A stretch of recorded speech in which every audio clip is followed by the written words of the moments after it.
چلیے بھائی، نیکسٹ سوال یہ ہے کہ اکثر ایک اعتراض اسلام پہ بہت زیادہ ہوتا ہے کہ زیادہ تر انبیاء اور رسول جو ہیں وہ مڈل ایسٹ کے اندر کے علاقے میں زیادہ ہے، باقی امریکہ، افریقہ اور آسٹریلیا وغیرہ میں نہیں آئے. تو کیا ان لوگوں کو یہ حق نہیں پہنچتا تھا، ان لوگوں کا یہ حق نہیں تھا، یا فاقی دین ان کے بھی پاس آتا اور اس سے بھی یہ فائدہ اٹھاتے؟ اکثر لوگ کہتے ہیں آسٹریلیا بہت دیر سے دریافت ہوا، وہاں پہ کسی نبی کسی رسول کے آثار نہیں ملتے، سب کچھ اکثر لوگ کہتے ہیں کہ مڈل ایسٹ میں ہی ہے سب کچھ. تو اللہ کو اس ایریے سے کیا کنسرن ہے؟ نہیں تو آسٹریلیا کو اتنی دور آپ پہنچ گئے، پہلے تو پاکستان کو ذکر کریں نا. پاکستان میں کوئی پیغمبر کے بارے میں آپ کو کچھ پتہ چلا؟ پاکستان کی قریب ترین تو ہے، قریب کی ذرا یار، آج بھی 4 گھنٹے کی کم از کم فلائٹ ہے، 4 مہینے کا پیدل سفر ہے، اس کو آپ قریب ترین کہہ رہے ہیں؟ ایون انڈیا میں کہتے ہیں کہ حضرت آدم تو انڈیا تک بھی آئے ہیں. بس وہ تو یہ کہتے ہیں نا جی، کہنا ہے نا. ہم تو قرآن کے اس آیت کے اوپر ایمان رکھتے ہیں، وَإِن مِّن أُمَّةٍ إِلَّا خَلَا فِيهَا نَذِيرٌ. کوئی امت ایسی نہیں گزری جس میں کوئی نہ کوئی ڈر سنانے والا نہ بھیجا گیا ہو. ٹھیک ہے، چونکہ ہمارے پاس ہسٹوریکل ڈیٹا اس طرح کا موجود ہی نہیں ہے. زیادہ سے زیادہ آپ کے پاس اگر کوئی صحیح اتھینٹک ہسٹری ہے تو پچھلے 5000 سال کی ہے، وہ بھی چیدہ ہے. یہ تو اب انفارمیشن کا دور ہے یار. اگر میں آپ سے یہ پوچھنا شروع کر دوں کہ صحابہ کرام کے ڈیٹ آف برتھ اور ڈیٹ آف ڈیتھ بتا دیں تو آپ یہ نہیں بتا سکتے. اس کو چھوڑ دیں، آپ کے پردادے نہیں اپنی پیدائش کی تاریخیں جو ہیں وہ اندازے سے لکھی ہوئی ہیں. یہ تو اب اس طرح ڈیٹا جمع ہونا شروع ہے، لہٰذا یہ کچھ چیزیں اس طرح موجود نہیں ہے، ڈینائل نہ کریں. اب رہ گیا، قرآن نے اس کا جواب دیا ہے کہ کئی انبیاء کرام ہیں جن کا ذکر ہم نے اے نبی تم سے کیا، اور بہت سے ایسے ہیں جن کا ذکر نہیں کیا.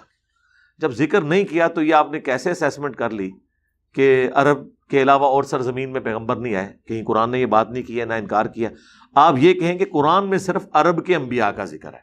اس کی وجہ یہ ہے کہ نبی علیہ السلام کی بعثت خاصہ مشرکین عرب کی طرف تھی. کل کو آپ یہ بھی اعتراض کریں گے کہ عربی زبان میں قرآن کیوں نازل ہوا ہے، ایک ورژن انگلش میں آنا چاہیے تھا، ایک اردو میں آنا چاہیے. یہ تو 50 سوال میں بھی آپ کو لکھ کے دے دوں گا. اس لیے ہم کہتے ہیں ڈاکٹرن کو آپ سمجھیں. دین کی ڈاکٹرن یہ ہے کہ اللہ تعالیٰ نے اہل عرب کو دنیا کی امامت کا فیصلہ فرما لیا، جس طرح پہلے بنو اسرائیل کو کیا، پھر بنو اسماعیل کو. اس کے لیے نبی علیہ السلام کو چنا، ان کے جانثار ساتھیوں کو، اہل البیت کو چنا، ان کی زبان میں قرآن نازل کیا تاکہ وہ پوری دنیا تک اسلام کی دعوت پہنچائے. لہٰذا ان کے ساتھ پاکستان، آسٹریلیا یا امریکہ کی باتیں کرنے کا کوئی فائدہ ہی نہیں تھا. ان سے وہ چیزیں ڈسکس کرنی چاہیے تھی جو ان کے علاقوں سے ریلیٹڈ تھی، جو ان کی زبان میں بات کی جا رہی ہو، انہیں سمجھ آئے. اسی لیے آپ دیکھیں قرآن میں جو سائنٹیفک فیکٹس ہیں، جن کی ڈیٹیلز آج ہمیں سائنٹسٹ بتا رہے ہیں، لیکن قرآن کے اعتبار سے وہ پرفیکٹ ہیں اس حوالے سے کہ جو کامن آبزرویشن ہے نا، اس میں کافی ساری چیزیں اس زمانے کے لوگ بھی آبزرو کرتے تھے. افلا ينظرون الى الابل كيف خلقت، کیا تم نے اونٹ کی طرف نہیں دیکھا کہ ہم نے اسے کیسا تخلیق کیا ہے؟ یہ 4 ہی آبزرویشن تھی نا، وہ قرآن میں اللہ نے ذکر کر دی. جب یہ صحرا کے سفر پہ جاتے تھے، اونٹ پہ بیٹھے ہوتے تھے، صحرا میں سفر کر رہے ہوتے تھے، زمین بچھونا، پہاڑ سامنے نظر آتے تھے دور دور، اوپر آسمان، 5ویں چیز کوئی نظر نہیں آتی تھی. نیچے زمین، سامنے پہاڑ، اوپر آسمان، اور یہ اونٹ. تو بس یہ 4 چیزیں. اب اس لیول پہ اونٹ کے ساتھ جو اللہ تعالیٰ نے اس کو کوالٹیز دی ہیں، وہ تو ان کو بھی پتا تھی کہ واقعی گھوڑا اتنا لمبا سفر نہیں کر سکتا، اونٹ پانی سٹور بھی کر لیتا ہے، اس کے پاؤں ایسے ڈیزائن ہوئے ہیں، اس کے اندر کئی کوالٹیز موجود ہیں. یہ تو اس زمانے کے لوگوں کو بھی پتا تھا. آج سائنس ہمیں مزید ایکسپلور کرتی ہے کہ اونٹ کے اندر کیا کچھ ہے، لیکن جو موٹا موٹا نالج تھا وہ اس زمانے کے لوگوں کو بھی پتا تھا کہ واقعی یار اونٹ ڈیزائن ہوا ہے. ان میں سے بھی کوئی ہاتھی لے کے ریگستان میں نہیں جاتا تھا، نہ کوئی گھوڑا لے کے جاتا تھا، اور اگر گھوڑے لے کے بھی جاتے تھے ساتھ اونٹ ہوتے تھے ان کے، کہ اگر کہیں ایسے علاقے میں جانا ہے جہاں آپ کو تیز سفر کی ضرورت ہے اور وہاں ریگستانی علاقہ نہیں ہے تو ساتھ گھوڑے بھی سفر کریں. لیکن ان کی پوری کی پوری جو زندگی تھی وہ ڈیپینڈنٹ ہوتی تھی اونٹ اور اس پہ جو لدا ہوا ساز و سامان ہے.